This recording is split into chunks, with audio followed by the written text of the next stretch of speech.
So what's up, guys? We are coming to you today talking about strongholds. And before we get into it, I want to give you guys what the definition of a stronghold is. We talked about strongholds in a stronghold in the previous video, and in the next 5 videos, this being number 1, we're going to talk about 5 different ways that offenses translate or they turn into strongholds. So the first definition of a stronghold is a stronghold is a heavily fortified place, and that's the physical aspect of it, or the commonly used definition of it. So with it being a heavily fortified place, physical place, is something built up. So we want to look at a stronghold in a mental aspect or from a spiritual aspect. And strongholds are mental barriers that keep us from reaching the next level God's will for us. So it's things that are built up, and we want to say built up. We're gonna say built up over time.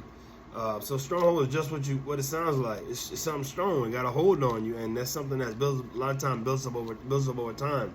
It's not an overnight thing. So a lot of times it's hard to break. Like I said, we're gonna look at 5 different key points of how offenses transition into strongholds over time. Number 1 that we're going to look at today is when offenses shape the narrative.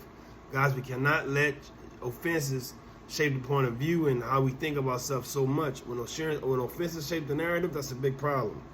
That's a very big problem. So we hear these voices, or we hear things tell us, or we look at things like this in our mind, and it says that people are against us, no one cares, people always hurting me, I can't trust anybody. Got a lot of times these are lies of the enemy. Check this out.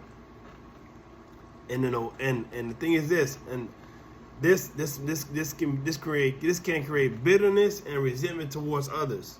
An unhealed offense can act as a stronghold, or it acts as a stronghold. So when I say unhealed, how do we heal it? How do we get through it? How do we get past it? I'm gonna give you something big right here. Man, forgive people.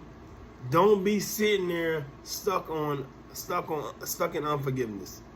We must forgive others.